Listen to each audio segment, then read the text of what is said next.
अस्सलामु अलैकुम रहमतुल्लाहि व बरकातुहू नहमदुहु व नुसल्ली व नुसल्लिमु अला रसूलिहिल करीम अम्मा बादु फ़अऊज़ु बिल्लाहि मिनश शैतानिर रजीम बिस्मिल्लाहिर रहमानिर रहीम फ़क़द क़ाल अल्लाहु तबारक व तआला फ़िल क़ुरआनिल मजीद अल्हम्दुलिल्लाहि रब्बिल आलमीन सदक़ल्लाहुल अलियुल अज़ीम व बल्लगना रसूलुहुन नबियुल करीम व नहनु अला ज़ालिका मिनश शाहिदीन व शाकिरीन वल्हम्दुलिल्लाहि रब्बिल आलमीन इन्नल्लाह व मलाइकतहु युसल्लूना अलन नबी या अय्युहल्लज़ीना आमनु सल्लु अलैहि व सल्लिमू तस्लीमा अल्लाहुम्मा सल्लि अला सय्यदिना व मौलाना मुहम्मद बिअदद कुल्लि ज़र्रतिन मिअत अल्फ़ि अल्फ़ि मर्रातिन कुल्लमा ज़करहु ज़ाकिरून व कुल्लमा गफ़ल अन ज़िक्रिहिल गाफ़िलून रब्बि इश्रह ली सदरी व यस्सिर ली अमरी वहलुल उक़दतम मिन लिसानी यफ़क़हू क़ौली सुब्हान रब्बिका रब्बिल इज़्ज़ति अम्मा यसिफ़ून वस्सलामुन अलल मुरसलीन वल्हम्दुलिल्लाहि रब्बिल आलमीन।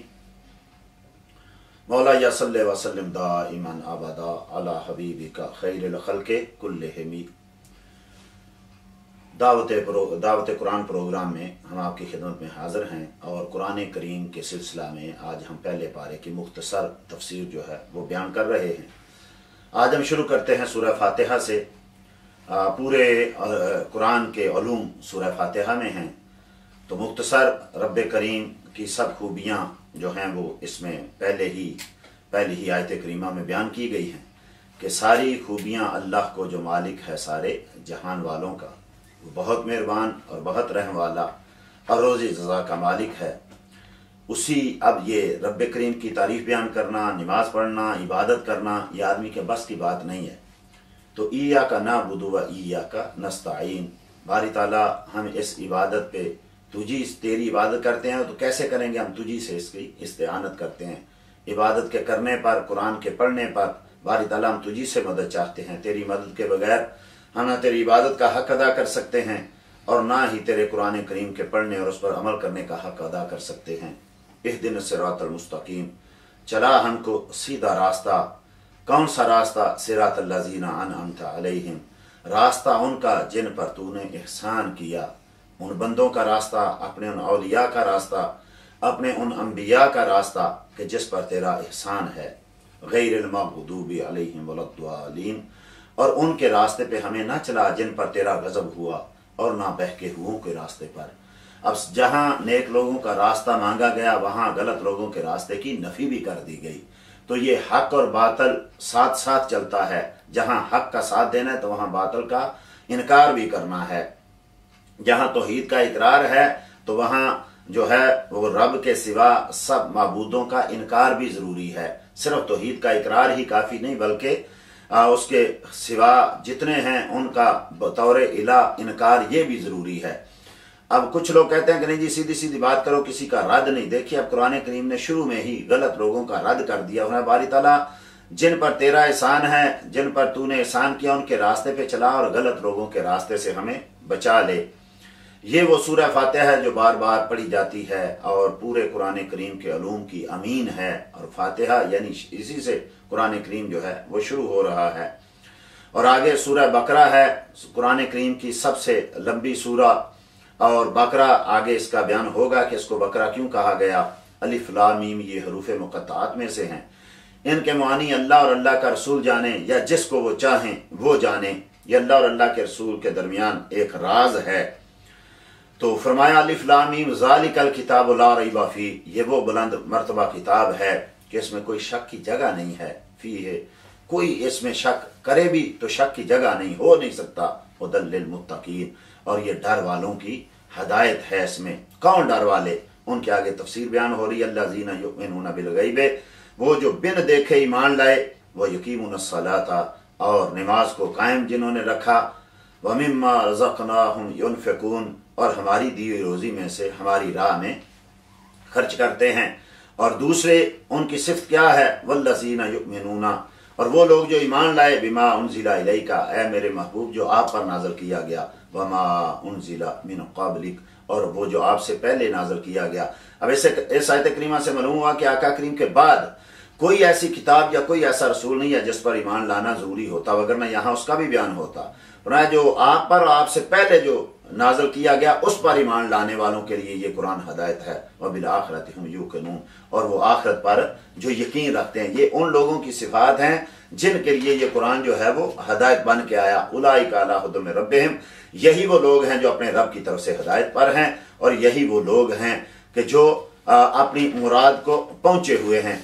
आगे रब्बे करीम ने इसी सूरह मुबारका में इरशाद फरमाया, वइन कुंतुम फी रैबिम मिम्मा नज़्ज़लना अला अब्दिना फातू बिसूरतिम मिन मिस्लिही, और लाओ अगर तुम्हें इस कुरान करीम में कोई शक है तो लाओ इसकी मिसल। ये कुरान करीम का वो दावा है और वो चैलेंज है जो उस वक्त से लेकर आज तक, आज से लेकर क़यामत तक सारे कुरान करीम के मुनकरों के सर पर जो है वो उसी दिन से जो है वो लटका रहा है कि लाओ अगर तुम कुरान करीम को किसी बंदे का, किसी बशर का कलाम समझते हो तो इसकी मिसल लाओ। लेकिन आज तक इसकी मिसल कोई ना ला सका।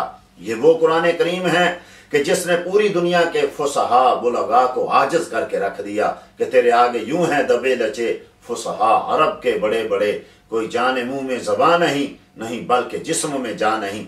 वह तुम सिर्फ मक्के वालों को नहीं कहा जा रहा, वदउ शुहदाअकुम मिन दूनिल्लाहि इन कुंतुम सादिकीन, अगर तुम सच्चे हो तो लाओ अपने पूरे के पूरे हमायतियों को बुला लो, अपने पूरे के पूरे मददगारों को बुलाओ, और सबको यहूद और नसारा मुशरिकीन मिलके इस कुरान करीम की मिसल एक सूरत ले आओ। लेकिन आज तक कोई इस कुरान करीम के चैलेंज को किसी ने कबूल नहीं किया, और आज तक कोई शख्स भी जो है कुरान करीम के इस एजाज को चैलेंज नहीं कर सका कि कुरान करीम का ये एजाज जो है आज भी अल्हम्दुलिल्लाह रब्बिल आलमीन सारी कायनात के ऊपर वैसे का वैसा ही है। और फिर आगे रब्बे करीम ने इरशाद फरमाया, कैफ़ तकफुरून बिल्लाहि, ए लोगो तुम रब का इनकार कैसे कर सकते हो। वकुंतुम अमवातन, तुम तो मुर्दा थे, तुम पानी का एक कतरा थे, बल्कि वो भी नहीं थे। आगे कुरान करीम में इरशाद होता है कि इंसान पे ऐसा भी वक्त आया कि इसका जिक्र ही नहीं था, ये था ही नहीं कि इसका जिक्र किया जाता। फिर इसको पानी के एक छोटे से कतरे से पैदा किया गया। ना तुम कैसे इनकार कर सकते हो, तुम तो मुर्दा थे। कुंतुम अमवातन फअहयाकुम, तुमको जिंदा किया। सुम्मा युमीतुकुम, फिर तुम्हें मारेगा, कब्रों में जाओगे। सुम्मा युहयीकुम, फिर तुम्हें अल्लाह जल्ला मजदूर जिंदा करेगा। सुम्मा इलैहि तुरजाऊन, फिर तुम्हें उसकी तरफ लौटना है। तो कैसा इंसान आज तकब्बर और गुरूर और न जाने कहां से कहां तक पहुंचता है, बल्कि अपने आप को खुदा कहलाने लगता है। अगर इंसान अपनी हकीकत को जाने तो क्या है, अगर इंसान अपने आप को देखे तो क्या है, पानी का एक गंदा कतरा कपड़े पे लग जाए तो कपड़ा नापाक हो जाता है। सीना अब्दुल्लाह इब्न मसूद रदी अल्लाह ताला ने किसी शख्स को अकड़ के बैठे हुए देखा तो ना, ये वो शख्स है जो 2 बार गंदे तरीन जगह से खारिज हुआ और आज ये बहुत बड़ी शख्सियत बन के बैठा हुआ है। तुम अपनी असलियत देखो, अपनी हैसियत देखो, अपने इब्तदा देखो, क्या थे तुम। और जब पैदा हुआ आदमी बच्चा तो क्या कर सकता है, रब्बे करीम ने उसको जवानी अता फरमाई, उसको ताकत अता फरमाई। अब वो रब्बे करीम के सामने ही अकड़ के चलता है।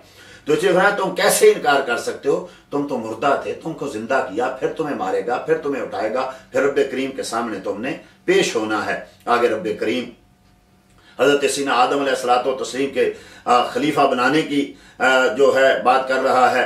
व इज़ क़ाला रब्बुका लिल मलाइकति इन्नी जाइलुन फिल अर्दि खलीफा, जब भी आप कुरान में पढ़ेंगे व इज़ क़ाला रब्बुका, जहाँ रब्बुका का जिक्र आता है इसमें खास मोहब्बत वालों के लिए एक चाशनी है। रब्बुका है महबूब तेरा रब, अल्लाह अकबर। अभी हमने रब्बुल आलमीन पढ़ा था, वो रब्बुल आलमीन भी है, लेकिन रब भी चाहता है कि उसको उसके महबूब की निस्बत से माना जाए, पहचाना जाए, कहा जाए।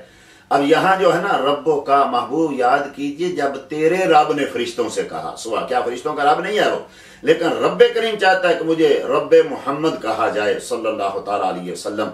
व इज़ क़ाला रब्बुका लिल मलाइकति इन्नी जाइलुन फिल अर्दि खलीफा, जब तेरे रब ने फरिश्तों से हुक्म फरमाया कि मैं जमीन में अपना नायब बनाने वाला हूँ, तो फरिश्तों ने कहा ऐसे को नायब बनाएगा जो जमीन में फसाद फैलाएं और खून रेजियां करें। हम तेरी इबादत करने के लिए, हम तेरी तस्बीह करने के लिए, तुझे सराहने के लिए क्या काफी नहीं है। तो रब्बे करीम ने इरशाद फरमाया इन्नी आलमु मा ला तालमून, मैं जो जानता हूं तुम नहीं जानते। व अल्लमा आदमल अस्माअ कुल्लहा, और रब्बे करीम ने हजरत आदम को कायनात की हर चीज के नाम का इल्म दिया।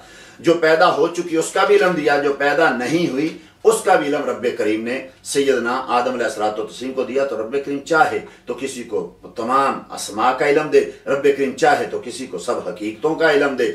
और इसी तरीके से मुस्तफ़ा करीम सल्लल्लाहु ताला अलैहि वसल्लम को रब्बे करीम ने जैसे हजरत आदम अलैहिस्सलातु तस्लीम को हर चीज के नाम का इल्म दिया, मुस्तफ़ा करीम सल्लल्लाहु ताला अलैहि वसल्लम को कायनात की हर चीज का और उसकी हकीकत का भी इल्म अता फरमाया।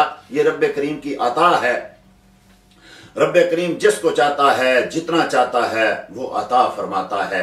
आगे इसी आयत, इसी सूरह मुबारका में हजरत मूसा कलीमुल्लाह का जिक्र और फिर बनी इसराइल का जिक्र, उन पे जो रब्बे करीम ने अनायतें फरमाई, जो करम नवाजियां फरमाई, उनका जिक्र, और फिर सैयदना मूसा कलीमुल्लाह और के मोजज़ात का जिक्र, और फिर बनी इसराइल की कबाहतों का जिक्र, उनकी हमाकतों का जिक्र, कि जब इतना उन पे करम नवाजी उन पे की गई, लेकिन इसके बावजूद उन लोगों ने क्या किया। वलकद अलिमतुमुल्लज़ीना तदौ मिनकुम फिस्सब्ते, और वो उनमें से बेशक जरूर तुम्हें महबूब मालूम है ना कि तुम में वो लोग जिन्होंने हफ्ता में सरकशी की। हफ्ते के दिन रब्बे करीम ने बनी इसराइल को कहा कि तुमने शिकार नहीं करना, ये तुम्हारी इबादत का दिन है। अब उन लोगों ने क्या किया कि उन लोगों ने एक हीला किया और वो जाते और वहां से छोटी छोटी नालियां निकालते और हफ्ते की शाम को वहां उसको बंद कर देते और सुबह जाके पकड़ लेते। कहते हमने हफ्ते को तो नहीं पकड़ाना। अब रब्बे करीम ने उन पे अजाब किया, और अजाब किया क्या किया, फरमाया फकुलना लहुम कूनू किरादतन खासिन, कि तुम दुत्कारे हुए बंदर बन जाओ। अब ये देखिए, सिर्फ उन्होंने एक हुक्म की नाफरमानी की और उनकी शक्लें बिगाड़ दी गई। रात को इंसान थे, सुबह उठे तो बंदर बन चुके थे। उनकी अकल, उनकी समझ, उनका फहम सब कुछ मौजूद था, लेकिन शक्लें बिगड़ चुकी थी। क्यों इतना बड़ा अजाब, क्यों? सिर्फ मछलियां पकड़ने पे, सिर्फ शिकार करने पे रब की नाफरमानी। आज देखें हम कितनी करते हैं, लेकिन रब्बे करीम ने मुस्तफा करीम के सदके हमको अभी तक इज्जतें भी दी हुई हैं, सब कुछ दिया हुआ है, हमारी शक्लें नहीं बिगड़ रही। तो ये रब्बे करीम का मुस्तफा करीम के सदके करम है। अब उलमा ने यहाँ, जैसा इमाम राजी और दीगर मुफस्सरीन ने कहा कि असल में वो हफ्ते के रोज क्यों मना की गई मछलियां पकड़नी, तो वो मछली जो हजरत सीना यूनुस अलैहिस्सलाम को जिसने अपने पेट में उठाया था चंद दिन के लिए, वो मछली हफ्ता के रोज समुद्र के ऊपर आती और पूरी समुद्र की मछलियां उसकी जियारत के लिए आती। तो जब वो सारी आती तो बनी इसराइल वाले उनको पकड़ लेते। तो रब्बे करीम ने इरशाद कि चूंकि ये उस मछली का दीदार करने के लिए आती हैं जिसने हजरत यूनुस अलैहिस्सलाम को उठाया था, लिहाजा उस दिन उनकी इज्जत की जाए, उनको ना पकड़ा जाए। अब देखिए, एक मछली जिसकी निस्बत सैयदना यूनुस अलैहिस्सलाम की तरफ हो गई, रब्बे करीम ने उस मछली के सदके जो उसकी ज़ियारत करने के लिए आती हैं, दीदार करने के लिए आती हैं, उनका शिकार हराम कर दिया। तो हर वो चीज जो किसी नबी की तरफ मंसूब हो जाए, रब्बे करीम चाहता है कि उसका अदब किया जाए और उसका जो है वो एहतराम किया जाए। इसी तरीके से रब्बे करीम ने जो है वो उनको फिर जो है यानी बंदर बना दिया और चंद दिनों के बाद वो मर गए उसी तरीके से। अब वो उस यानी आयत करीमा का जिक्र के जिस आयत करीमा की वजह से सूरह का सूरह बकरा कहा जाता है। तो रब्बे करीम इरशाद फरमाता है, इज़ क़ाल मूसा लिक़ौमिही इन्नल्लाह यामुरुकुम अन तज़बहू बकरा, कि जब हजरत मूसा कलीमुल्लाह को रब्बे करीम ने हुक्म दिया कि इनको कहो कि एक गाय ज़िबा करें। ये वो आयत करीमा है जिसकी वजह से सूरह को सूरह बकरा कहा जाए। बकरा कहते हैं गाय को। मसला ये था कि रब का एक वली जब वो बूढ़ा हुआ तो उसका बच्चा एक छोटा था, उसने गाय का एक छोटी सी गाय की बछड़ी जो है वो जंगल में छोड़ी और ये अर्ज की बात था, जब मेरा बच्चा जवान हो तो ये उसको लौटा देना, मैं तेरे इसको हवाले करता हूँ। जब वो बच्चा जवान हुआ तो वो उस वक्त तक वो बछड़ी भी जवान हो चुकी थी, पूरी गाय बन चुकी थी। इतनी देर में ये हुआ कि बनी इसराइल के एक आदमी को उसके भतीजे ने कत्ल कर दिया। अब वो खुद ही उसका मुद्दई बन गया और कहने लगा मेरे चचा को किसी ने कत्ल कर दिया है। अब वो सारे लोग हज़रत मूसा के पास आए कि क्या करना चाहिए। तो उस वक्त रब्बे करीम ने कहा कि इनको कहो एक गाय ज़िबा करें। तो उन्होंने कहा वो गाय कैसी होनी चाहिए, तो वो उसी गाय की पूरी सिफतें आगे जो हैं वो रब्बे करीम ने बयान कर दी कि वो गाय, वो बच्चा फिर लेने के लिए गया, वो गाय उसके पास आई, वो लेके आया। अब वो गाय इतने में उन्होंने खरीदी कि इस गाय को ज़िबा किया जाए और उसकी जिल्द में जितना भी सोना चांदी डाला जाता है वो डाल के उस बच्चे को दिया जाए। तो ये है वो आयत मुबारका जिसकी वजह से रब करीम ने सूरत का नाम ही सूरह बकरा रखा, वो एक वली की गाय। अब वो मुर्दे को उस वली की गाय का जो है ज़िबा करने के बाद एक टुकड़ा लगाया गया तो वो मुर्दा जिंदा हो गया। तो मालूम होता है कि औलिया क्या, औलिया की गाय, और वो भी रूह खारिज होने के बाद अगर उसका टुकड़ा भी लगाया जाए तो मुर्दे जिंदा हो जाते हैं। तो औलिया की करामात जो है वो तो इससे बहुत ज्यादा जो है वो बड़ी हैं। आगे रब करीम ने इरशाद वैज़ा खज़ना मीसा का बनी इसराइला, और जब हमने बनी इसराइल से पक्का वादा लिया क्या, ला ताबुदूना इल्लल्लाह, ये कि तुम इबादत नहीं करोगे मगर अल्लाह की, व बिल वालिदैन इहसाना, और वालिदैन के साथ भलाई करोगे, व ज़िल कुर्बा, और रिश्तेदारों के साथ, वल यतामा, और यतीमों के साथ, वल मसाकीन, और मस्कीनों के साथ, वक़ूलु लिन्नासि हुस्ना, और लोगों के साथ बोलो तो अच्छी बात कहो, व अकीमुस्सलाता व आतुज़ ज़काता, और नमाज को कायम करो और ज़कात दो। देखिए यहाँ नमाज का कायम करना, ज़कात का देना बाद में, सबसे पहले अल्लाह की तौहीद, दरमियान में वालिदैन, रिश्तेदार, यतामा, मसाकीन। तो मालूम हुआ ये इतना अहम मसला है वालिदैन के साथ। जहां रब करीम ने अपनी तौहीद का बयान किया, वहां वालिदैन की के साथ एहसान का जिक्र किया, उनके साथ जो है अच्छे तरीके से रहने का जिक्र किया, और फरमाया ये काम करोगे तो उसके बाद अब तुम ज़कात दो, कबूल की जाएगी, नमाज पढ़ो, कबूल की जाए। अगर हुकूकुल इबादत अदा नहीं करोगे तो ही के बाद डायरेक्ट नमाज और रोज़ा और वालिदैन का एहसान नहीं मानोगे, और यतामा पे करम नवाजी नहीं करोगे, मस्कीनों को हक अदा नहीं करोगे, लोगों के साथ हुस्ने सलूक से नहीं बोलोगे, वरना तुम्हारी नमाजें जो हैं वो ज़ाया कर दी जाएंगी, तुम्हारी ज़कातें का तुम्हें फ़ायदा नहीं होगा। तो तौहीद के बाद जो है ये हुकूकुल इबादत का जिक्र रब करीम ने जो है वो इरशाद फरमाया। अब मुस्तफा करीम सल्लल्लाहु अलैहि वसल्लम का जिक्र हो रहा है कि ये काफिर जो हैं, ये वकानु मिन कब्लो यस्तफ्तिहूना अलल्लज़ीना कफरू, ये नबी करीम के आने से पहले ये यहूदों नसारा तो काफिरों से मुस्तफा करीम के वसीले से दुआ मांगा करते थे कि बारी ताला उस आखिरी नबी के सदके हमें फतह अता फरमा, उस मोहम्मद के सदके। लेकिन जब वो महबूब आए, फलम्मा जाअहुम मा अरफू कफरू बिही, जिसको वो पहचानते थे उन्होंने इनकार कर दिया मुस्तफा करीम सल्लल्लाहु ताला अलैहि वसल्लम के आने से पहले। तो वो वसीले से दुआ मांगते और अल्लाह जल्ला मजदूर के उनको फतह अता फरमाता। लेकिन जब आ गया मुस्तफा तो वसीले से मुनकर हो गए। मा ननसख मिन आयतिन औ नुनसिहा, जो भी आयत हम मनसूख फरमाएं या भुला दें तो हम उससे बेहतर ले आते हैं। ये वो आयत करीम है जिससे पता चलता है कि इस्लाम में, मुसलमानों में, कुरान में नास्ख व मनसूख चलता है। रब करीम को हुक्म नाज़िल करता है और फिर उसके बाद उसको मनसूख करके दूसरा हुक्म नाज़िल करता है। तो ये कुरान करीम में और इस्लाम में नसख है। यहूदी इसका इनकार करते हैं। दुआ है कि अल्लाह जल्ला मजदुल करीम कुरान करीम पढ़ के समझने और उस पर अमल करने की तौफीक अता फरमाए। वमा अलैया इल्लल बलागुल मुबीन।